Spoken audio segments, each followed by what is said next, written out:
সকলোকে সুপ্ৰভাত জনাই নতুন এটা ভিডিঅ'লৈ আপোনালোক সকলোকে স্বাগতম জনাইছোঁ। আশা কৰিছোঁ নিশ্চয় আপোনালোক সকলো ভালে আছে। আজি হৈছে 9 জুনৰ ৰাতিপুৱাৰ কেইটামান গুৰুত্বপূৰ্ণ খবৰ আপোনালোকলৈ লৈ আহিছোঁ। আপোনালোকে ভিডিঅ'টো শেষৰলৈকে চাব বুলি আশা কৰিলোঁ। শেষত আপোনালোকৰ মন্তব্য কমেণ্টৰ জৰিয়তে জনাবলৈ নাপাহৰিব।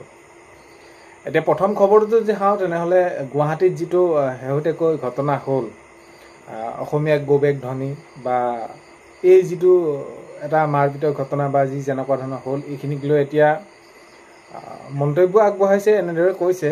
আৰু কথাখিনি এতিয়া আমি যদি চাওঁ তেনেহ'লে এইকেইদিনত কেনেকুৱা এটা পৰিস্থিতি হৈছে অসমত আমি সেইখিনি দেখিছোঁ। আৰু বিশেষকৈ ইয়াৰ ক্ষেত্ৰত আমি কিছুমান দিশত চাব লাগিব দিশসমূহ, সেই দিশসমূহ বাৰু যি কি নহওক। এতিয়া এইটো কথা কৈছে যে অসমত অসমীয়া জাতিটো সুৰক্ষিত নোহোৱাৰ বাবে দায়ী বিজেপি চৰকাৰ। এইদৰে মন্তব্য আগবঢ়াইছে শৃংখল চলিহা ডাঙৰীয়া।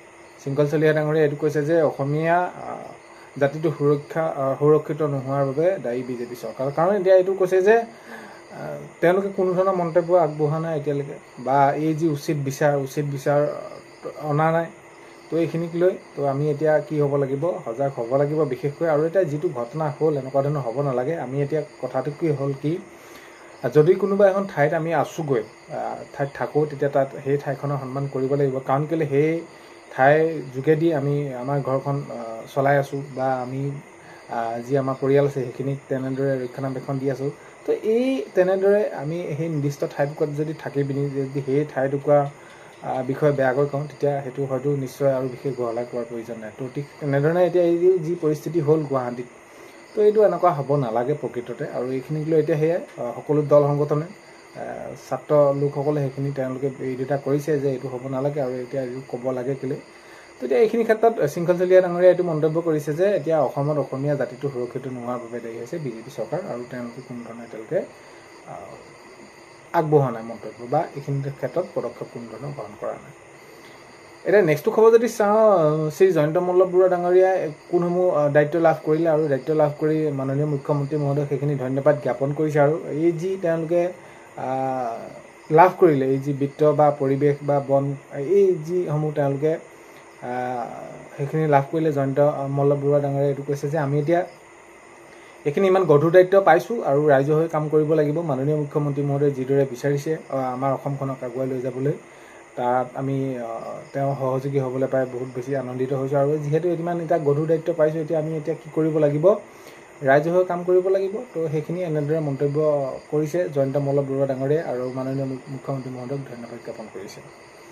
ইয়াৰ সমান্তৰালকৈ যদি আমি চাওঁ, ডক্টৰ ৰণোজ পেগু ডাঙৰীয়াই শিক্ষা বিভাগ পাইছে, আৰু শিক্ষা বিভাগৰ উপৰিও ভালেকেইটা বিভাগ পাইছে। আৰু এইখিনি ক্ষেত্ৰত এতিয়া বিষয়টো হ'ব যে শিক্ষা বিভাগৰ ক্ষেত্ৰত বহুখিনি কাম কৰিব লগা আছে। আৰু শিক্ষা বিভাগটো যিহেতু পাইছে, আৰু বহুখিনি কাম কৰাৰ লগতে আৰু কিছুমান এনেকুৱা ধৰণৰ থাকে, যিহেতু নতুনকৈ যিসমূহ শিক্ষা ক্ষেত্ৰত যেনেদৰে পদক্ষেপ ল'ব, সেইখিনি কামৰ উপৰিও এতিয়া আমি যদি চাওঁ তেনেহ'লে বিদ্যালয় প্ৰাধিকৰণৰ ক্ষেত্ৰত সেইখিনি যদি চাওঁ তেনেহ'লে বিদ্যালয় প্ৰাধিকৰণবোৰ অতি সোনকালে কৰিব লাগে। কাৰণ কেলৈ বিদ্যালয় প্ৰাধিকৰণ প্ৰক্ৰিয়াটো সোনকালে কৰিলে সেই শিক্ষাগুৰুসকল তেওঁলোকে সেইখিনি তেওঁলোকৰ প্ৰাপ্য সেইখিনি অতি সোনকালে পাব, বা সেই প্ৰাধিকৰণ প্ৰক্ৰিয়াটো অতি সোনকালে কাৰ্যকৰী কৰিব লাগে। আৰু এইখিনি ক্ষেত্ৰত মাননীয় মুখ্যমন্ত্ৰী মহোদয়ে ইতিমধ্যে জনাইছে যে শিক্ষা ব্যৱস্থাটোৰ ওপৰত বেছিকৈ গুৰুত্ব সেইখিনি দিয়া হ'ব আৰু কাম কৰা হ'ব বুলি সেইখিনি তেওঁলোকে মন্তব্য কৰিছে মুখ্যমন্ত্ৰী মহোদয়ে।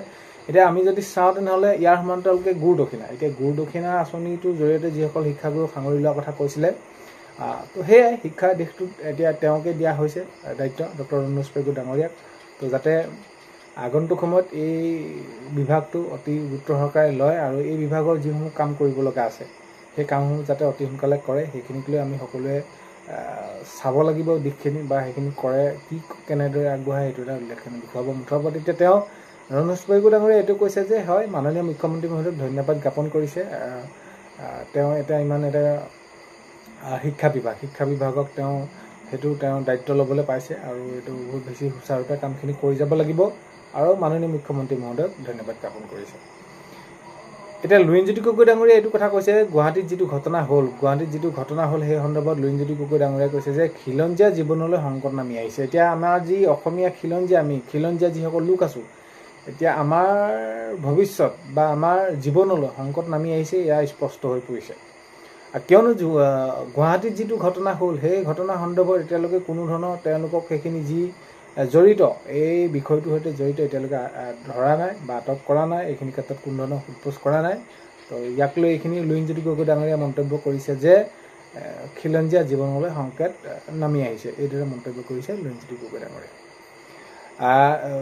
নেক্সট খবৰ যদি চাওঁ এতিয়া কেশৱ মহন্ত ডাঙৰীয়াই মাননীয় মুখ্যমন্ত্ৰী মহোদয়ক ধন্যবাদ জ্ঞাপন কৰিছে। তেওঁ যি দায়িত্ব লাভ কৰিলে, মন্ত্ৰিত্ব লাভ কৰিলে, যিসমূহ দপ্তৰ পালে, তো এইখিনি ক্ষেত্ৰত আমি সকলোৱে একেলগে আমি কাম কৰি যাব লাগিব, ৰাজহুৱা কাম কৰিব লাগিব। আৰু এতিয়া এইখিনি ধন্যবাদ জ্ঞাপন কৰিছোঁ মুখ্যমন্ত্ৰী মহোদয়ক, যাতে ইমানখিনি এটা সুযোগ সুবিধা দিয়াৰ বাবে। বাৰু আমি যিখিনি পাইছোঁ সেইখিনি সুবিধা, আমি যিখিনি ৰাজহুৱা হৈ কাম কৰিবলৈ সুবিধা পাইছোঁ এইখিনি আমি গুৰুত্ব সহকাৰে কৰি যাম বুলি কেশৱ মহন্ত ডাঙৰীয়াই মন্তব্য কৰিছে।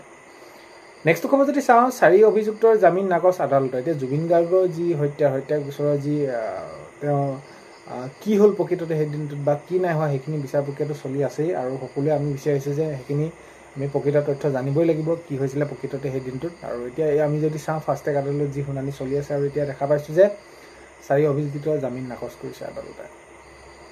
এতিয়া নেক্সটটো খবৰ যদি চাওঁ বিশ্বজিৎ দৈমাৰী ডাঙৰীয়াই এইটো মন্তব্য কৰিছে, মন্ত্ৰিত্ব লাভ কৰাৰ পাছতে এইটো কথা কৈছে যে মুখ্যমন্ত্ৰীয়ে মোক গধুৰ দায়িত্ব দিছে, এই দায়িত্ব নিষ্ঠাৰে পালন কৰিম আৰু ৰাজহুৱা কাম কৰিবলৈ চেষ্টা কৰিম। কাৰণ কেলৈ মাননীয় মুখ্যমন্ত্ৰী মহোদয়ে ইমান এটা গধুৰ দায়িত্ব দিলে, তাৰ বাবে ধন্যবাদ। আৰু এইখিনি আমি কি কৰিব লাগিব, তেওঁ যিটো দায়িত্ব বা তেওঁ যিদৰে ভাবি পিনি দায়িত্বটো দিছে এইখিনি আমি সুচাৰুৰূপে পালন কৰিব লাগিব বুলি বিশ্বজিৎ দৈমাৰী ডাঙৰীয়াই মন্তব্য কৰিছে।